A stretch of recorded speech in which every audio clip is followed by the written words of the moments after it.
Welcome. Now, recently I've been trying to work out what it is that people, what is it that people listen to, what do they like, and why do they believe certain groups of people. Now, I've come up with an interesting theory which I'm going to discuss with you tonight and today, whenever you care to watch this. Now, I've got these two examples where a group of people listen to a particular type of conspiracy theorist, and then another group of people listen to the more intellectually and less tolerable people because I do not understand why it is that they say some of the crap that they say either. So I'm going to make a comparison, and you let me know what you think. Which ones of these would you believe and which ones do you listen to? And I haven't got a third example, unfortunately, because if I chose ABC News, for example, or I chose a report from 7, 9 or 10, then I guess one could say that there is a bias.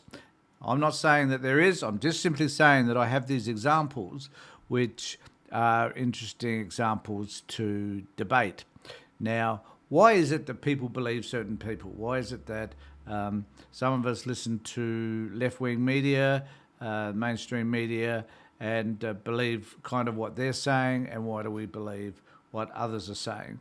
And it's a controversial issue at the moment because there is this other issue about what one could be liable for, what one can object to, what is good reporting, what is bad reporting, and so on. But a lot of these cases are not about... So, hold on. They're all about reporting. They're reporting something. They're reporting and providing some information to us, the viewer, whether that be on YouTube, TikTok, or whether it be through mainstream media or through cable networks.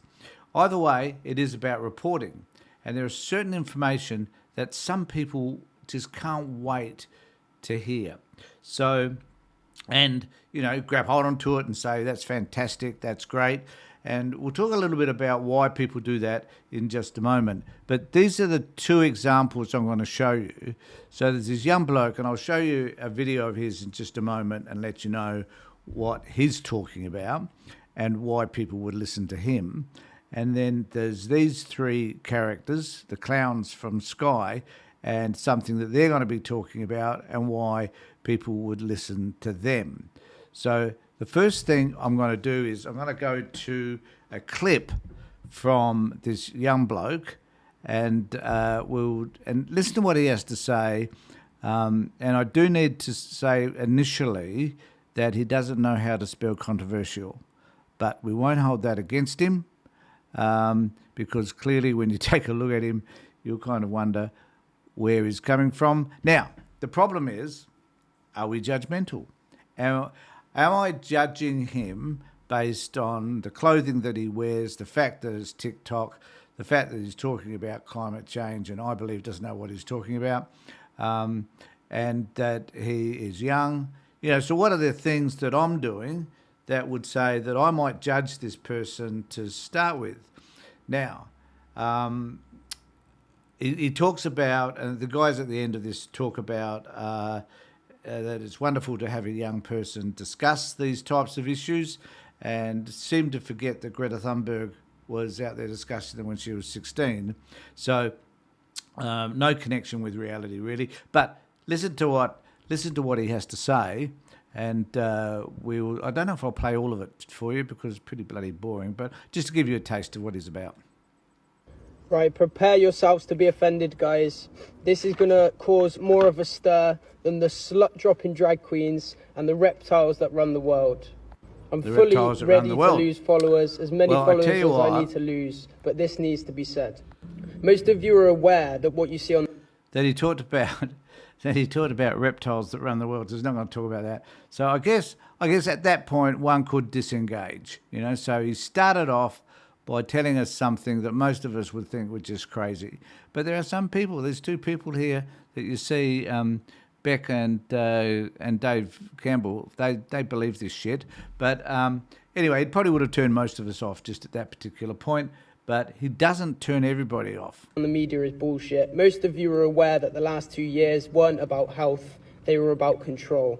and getting certain technologies into the body. Most of you know that. Most of you know that Hollywood is a complete cesspit filled with paedophiles. Most of you have got that far. But a lot of people struggle. So here we go with all these generalizations this kid carries on with. Another turn off, that'd be turns off for me, but there would be a group of people who would accept some of the stuff that he's talking about and see it as reasonable. Struggle with this one, and so did I. I thought surely they wouldn't lie to that extent. But this is really important, and that is the climate change agenda. It is important to note that humans are negatively contributing to the planet in certain ways, very specific certain ways. Dumping shit in the oceans is not good, obviously.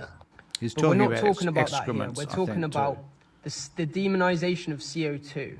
CO2, you know, the one that keeps all the plants alive and therefore in turn keeps us alive. Again, I don't know what he's talking about in terms of the demonisation of it. He's making this shit up. I'll bring us towards the end where just trying to see if I can find it here for a second for you.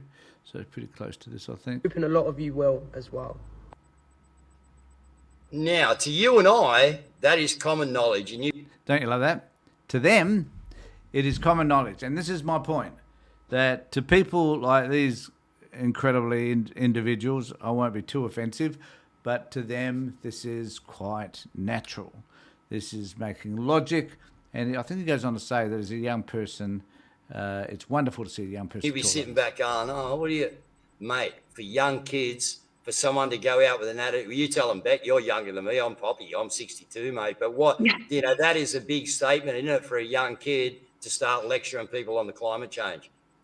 Yeah, oh, definitely. And that's going to hit nerves with a lot of people, because as much as they've grown up, been told been told what's happening, even just a short video like that, and that's what the huge benefit with TikTok is just a snippet of a little bit of information will make them question things, because kids are... No, it won't. But this is what they want to believe, that at some particular point, someone without any real understanding of the issues at an intellectual level, and who simply uses their bubble, this thing they've created around them, in order to decide what is the answer and whatever. And just remember that a lot of these people are simply angry individuals, that they're upset with the way the world is turning out, and fair enough, there's lots of things in this world that upset and distress me as well. But the way they construct that, and the way they choose to talk about it, and the way they choose to live in that bubble is of some concern. So the question is, who are these people talking to? Well, I think they're talking to themselves. They're talking to people like Beck and Guru and others, and they're the ones that they're influencing, so they're remaining within that bubble. I don't think they're necessarily convincing others that this is the way things should be. So now I will take us to the other three characters here, and we won't talk about this for very long, but we're just going to have a chat about what it is that they're talking about, and who's listening to this, who's watching this, and who's taking note of this sort of stuff that they're carrying on with. Radar of most people.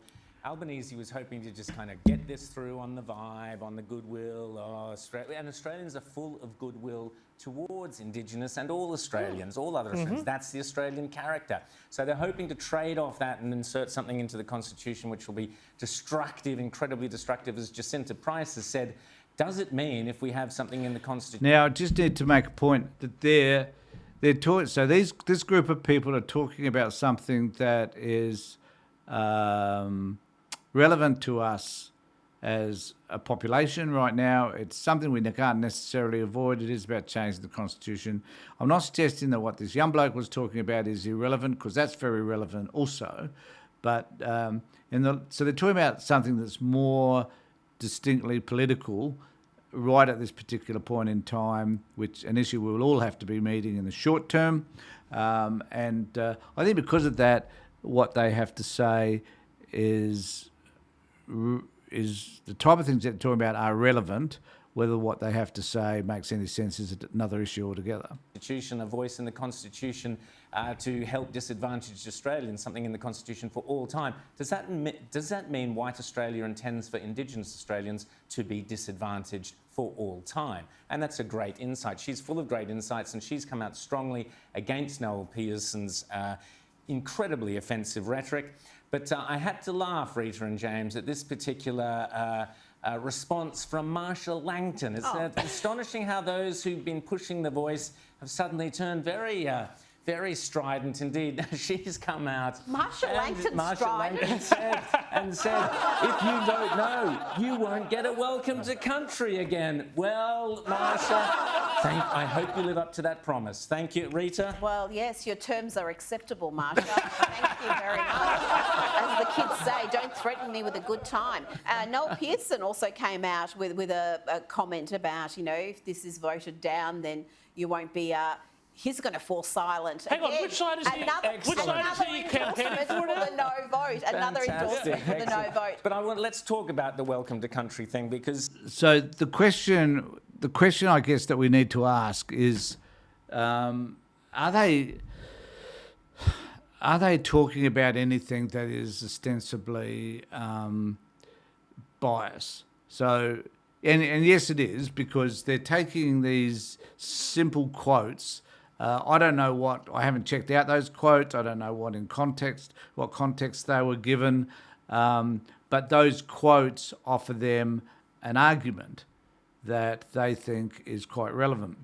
Now, what's the difference between them taking their quotes and this young bloke talking about climate change based on his knowledge and his understanding? The reality is that, and his conversation around CO2, which is a relevant conversation, I think, to have, but what is it that's different between these two? Well, actually not all that much, except that one group has got ties and suits and looks sophisticated because they happen to be in an office, in a studio, and not in YouTube, as opposed to this dude who looks scraggly and, one has to question, if you just look at him, whether he has the intellectual capacity to be able to do what he's saying. Well, the reality is he might be quite smart.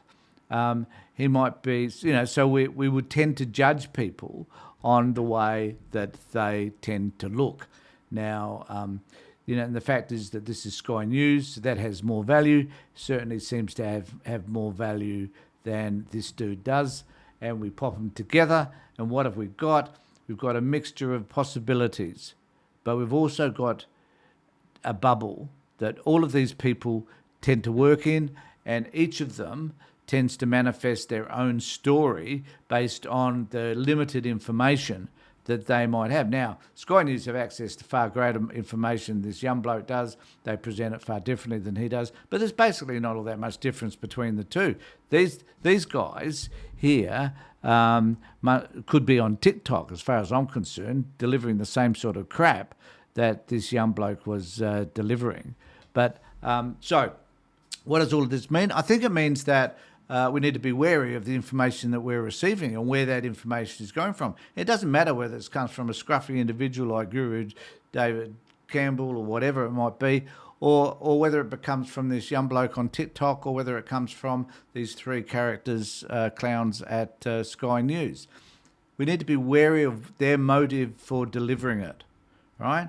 Now, which one of these characters has got the best motive involved? My guess is that it's the young bloke. The young bloke probably really firmly believes whatever it is he believes, as crazy as it may be, he believes that, right? And he has gathered information that supports that. The other three, they're paid to deliver shit so that their audience numbers hopefully will increase for them. I don't think they do, and their numbers are pretty crappy anyway. But they're two different. Who do we believe? I would tend to think that the young bloke is more genuine in the way he's presenting his information than are the other well-paid individuals. So, if you have any comments about any of this, please let me know. You can send them to me at this particular email address. And I'm interested in what you have to say. I've had some comments on a post I made not all that long ago, which I meant to challenge actually, but I just forgot to do it today. But I'll do later on. Any comments? I don't care what they are. One of them was very offensive, but that's all right. I guess they said basically I didn't know what I was talking about, which is fine. Perhaps I don't. And the best thing to do sometimes when you get comments like that is just to agree with them, even though I did challenge them about some of the things they said. And of course, if you are watching this on YouTube, as I guess you are, please subscribe, ring the bell, and let me know what you think. So thanks everybody for being with me. Take care, look after yourselves, and be safe.